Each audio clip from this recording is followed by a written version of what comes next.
الشيطان الرجيم. بسم الله الرحمن الرحيم. الحمد لله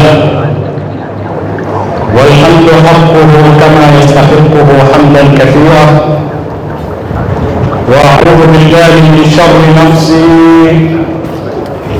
إن النفس لأمارة بالسوء إلا ما رحم ربي. ثم الصلاة والسلام على أشرف الأنبياء والمرسلين محمد وعلى آله الطيبين الطاهرين وأصحابه الغر الميامين وبعد. يقول الحق سبحانه وتعالى في محكم كتابه المجيد: أعوذ بالله من الشيطان الرجيم، وأتوا البيوت من أبوابها واتقوا الله لعلكم تفلحون. صدق الله العلي العظيم. Al-Ikhwa As-Sada, walimu wangu hapa mbele na mashehe wote mliohudhuria, wazee, waumini, nyote kwa ujumla, assalamu alaikum wa rahmatullahi wa barakatuh. Kwanza kabisa napenda kuwapongeza vijana wetu ambao wametufikisha hapa katika jambo hili kubwa la kheri, na kama ambavyo pia napenda kuzipongeza familia zilizounganishwa na vijana wetu hawa katika jambo hili ambalo ni sunna ya Bwana Mtume sallallahu alaihi wa alihi wasallam. Jamii ya Waislamu ikitaka kutengeneza umma madhubuti, umma wenye nguvu, umma unaoweza kupambana na maadui, umma imara, ni lazima ianze katika kuitengeneza familia. Familia ikitengemaa, umma wa Kiislamu utatengemaa. Kwa hivyo mahala pa kuanzia kujenga umma wa Kiislamu ni katika familia, na familia imara madhubuti ni ile familia ambayo imejengwa kupitia mlango wa ndoa. Kwa hiyo ndoa ndio mlango sahihi wa kujenga familia. Kwa maana hiyo ndio sababu maadui zetu walipotaka kupambana na umma wa Kiislamu, kwanza walibomoa familia, walivunja familia, kwa sababu ikiwa familia sio imara, umma wa Kiislamu hauwezi kuwa imara. Tunachoshuhudia sasa hivi ni moja katika jitihada za kujenga umma. Ndio utaona kwamba ndoa katika Uislamu sio kuungana kwa vijana wawili tu waliopendana, lakini vile vile ni kuunganisha zile familia mbili, ili kuanzia pale umma wa Kiislamu uweze kukua. Kwa hivyo jitihada za kuvunja familia zinalenga kuuvunja umma, na katika kipindi tunachoishi sasa hivi, familia imekuwa sio ile familia ambayo tulizoea katika zama za wazee wetu. Pamekuwa na njia nyingi za kutengeneza familia bila kupitia mlango wa ndoa. Watu wanaweza kukusanyana, wakakutana, wakachukuana, wakaishi kama mume na mke, na mambo haya yanaanza kuzoeleka katika jamii zetu. Sasa hivi watoto wa kike walikuwa hawajali ndoa, wanaweza kujali kuwa na mtoto lakini hataki kuwa na mume.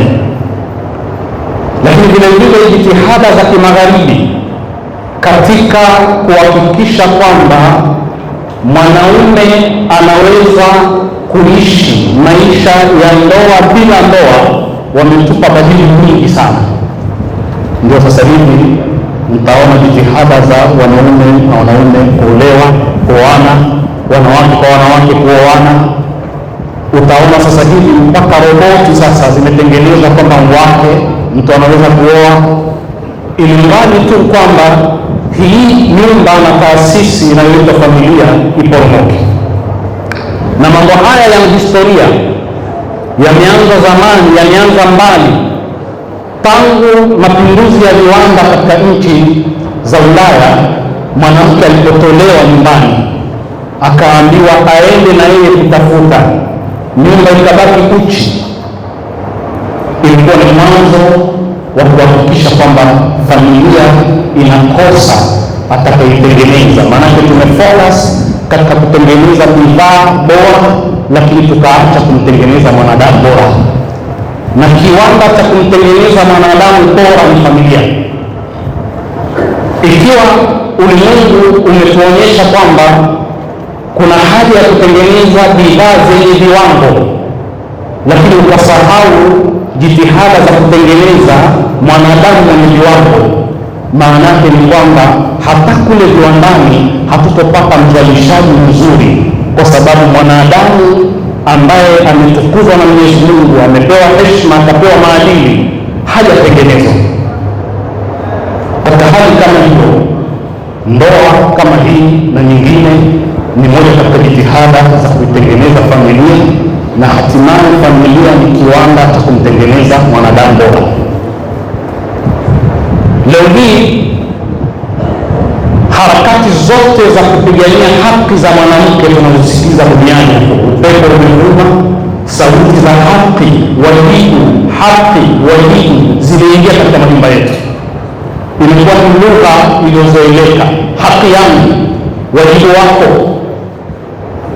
Tukiwa na jamii ambayo inazungumza haki na wajibu, haki na wajibu tu, ujue katika jamii hiyo tunaufa, tayari tuna mpasuko. Ukiwa na familia ambayo inazungumza kuhusu haki na wajibu tu, ni haki yangu, ni wajibu wako ndani ya familia, ujue tayari kuna mpasuko katika familia ile. Uislamu umevuka hatua ya haki na wajibu, umekwenda zaidi ya haki na wajibu. Haki na wajibu tu halijengi jamii. Ndio maana watu wakikaa wakasuluhishwa, wakawa na maridhiano, wanaweza kuishi vizuri zaidi kuliko waliotafuta haki mahakamani. Mkitafuta haki mahakamani mtaipata, lakini itajenga jamii. Kwa hivyo kuna zaidi ya haki na wajibu. Dunia imetufundisha kwamba maisha ya familia ni maisha ya kujali haki na wajibu. Ndio leo hii utaona mke anazungumza akisema, kwani mimi kufua nguo zako ni wajibu? Kwani mimi kukupikia ni wajibu? Kukuwekea maji bafuni ni wajibu? Kukutengea chakula ni wajibu? Ni haki yangu nifanyie hivi, ni wajibu wako ufanye hivi. Ukishaona mambo yamefikia hadi hiyo, ujue kuna kufa katika familia.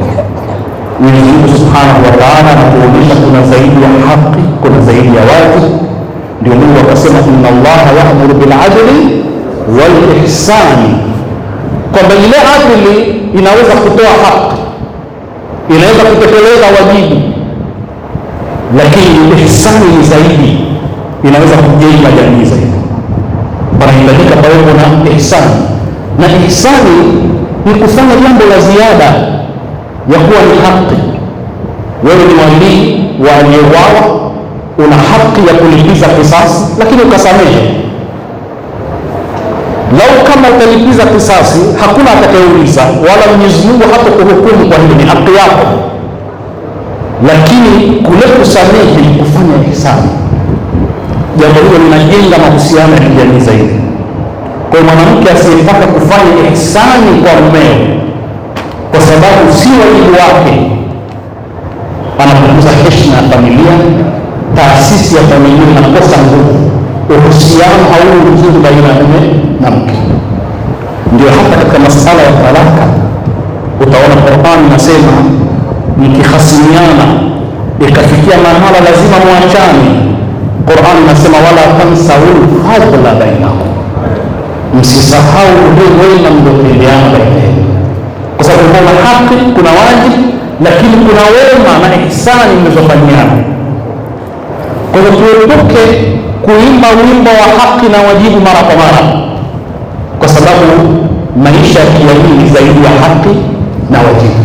Wa in kana dhu usratin fanadhiratun ila maisara wa an tasaddaqu khairun lakum in kuntum ta'lamun. Wakati mwingine unamdai mtu hana uwezo, msubirie, hali yake ikiwa nzuri atakulipa, lakini ukitoa sadaka ukaliachia milele hili ni bora zaidi. Lakini ukidai hakuna atakayekuuliza kwa sababu ni haki yako, lakini kufanya ihsani ni kwenda zaidi ya haki. Jamii inajengwa na ihsani, inajengwa na fadhila. Lazima tuvuke hatua hizi za haki na wajibu, haki na wajibu, haki na wajibu. Ikiwa hakuna ihsani katika jamii, basi jamii haiwezi kujengeka, kufanyiana mambo ya ziada. Lakini la mwisho, masala ya kuozesha vijana wetu, masala muhimu sana, kwa sababu katika mambo tuliyoletea leo hii ni kwamba tumefundishwa kuwa elimu ni kikwazo cha ndoa. Sasa hivi vijana washakuwa watu wazima, wanaweza kuoana, lakini tunaambiwa bado ni mtoto huyu kwa sababu hajafikisha miaka 18. Yuko shuleni, tunaambiwa kwamba hawa ni watoto wa shule, japokuwa ni watu bale mukallafun. Sasa tunahitajika sisi Waislamu tuhimize sana suala la ndoa kwa vijana wetu. Tusikubali kuchelewesha ndoa, ni jambo la hatari sana. Mwenyezi Mungu anasema wal qamara qaddarnahu manazila hatta ama kalrujuli qadim. Maisha ya mwanadamu ni kama vile mwezi unavyoandama ukafikia ukawa ni badri, ukapendeza, kijana tayari anapendeza, anavutia. Ukichelewa ada kalrujuli qadim, mara moja akabadilika, yule atakuwa si yule. Akishavutia binti, amefikia mahala ni mbalamwezi, inapendeza, inavutia, kila ukichelewa anaelekea katika mabadiliko. Maanake ni nyanya, ukichelewa kuzitumia zitaoza. Sasa kinachotakiwa yule anayeahirisha kila siku ndoa mpaka akitizama akitahamaki umri umekwenda, hakuna mwanaume anayeisha huru, hakuna anayempendelea. Sasa wakati huo ndio yule atakayekuja yeyote yule atampokea hata kama hafai. Tubeye dhima hii hata kama watoto hawana uwezo, yakunu fuqara yughnihim Allah min fadli, tuweze kubeba dhima hii ya kuozesha. Na Mungu anapiga mifano mingi katika Qur'an. Anasema mathalul hayati dunya kama'in anzalnahu minas samai fakhtalata bihi nabatul ard faasbaha hashiman tadruhu ar-riyah. Haya maisha ya duniani ni kama maji yanayoshuka kutoka mawinguni, yakachanganyikana na mimea ya ardhini, yakastawi, yakapendeza. Kisha Mungu hakusema thumma ikhtalata, anasema fakhtalata bihi nabatul ard thumma asbaha hashiman. La, faasbaha hashiman, tahamaki ghafla unakuwa mabua. Sasa ikiwa tayari mimea imestawi, imependeza, inavutia, usichelewe. Ukichelewa fa asbaha hashima tadruhu riyah,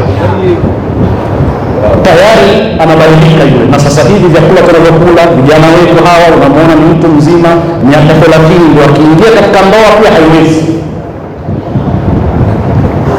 Kwa hiyo utamaduni wa kuchelewesha kuoa na kuolewa umeenea sana katika jamii zetu na haikuwa kawaida.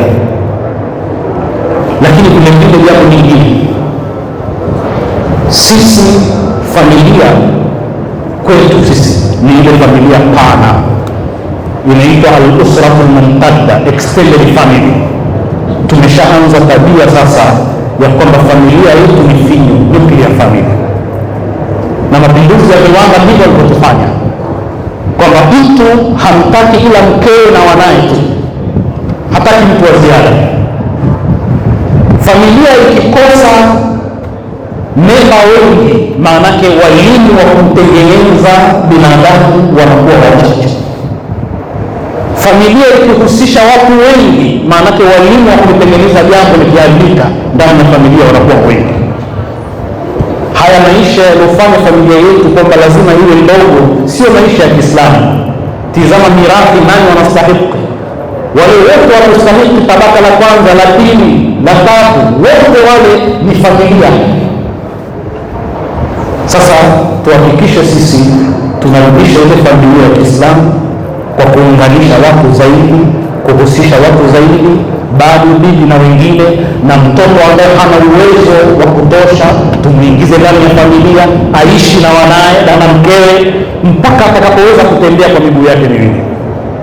Ndugu zangu, kwa haya machache ningependa kuomea hapa. Nasallallahu al-auna wa tawfiqa lima yuhibbu wa yarda, innahu waliyyu tawfiq wa ilayhi nasta'in, walhamdulillahi rabbil alamin.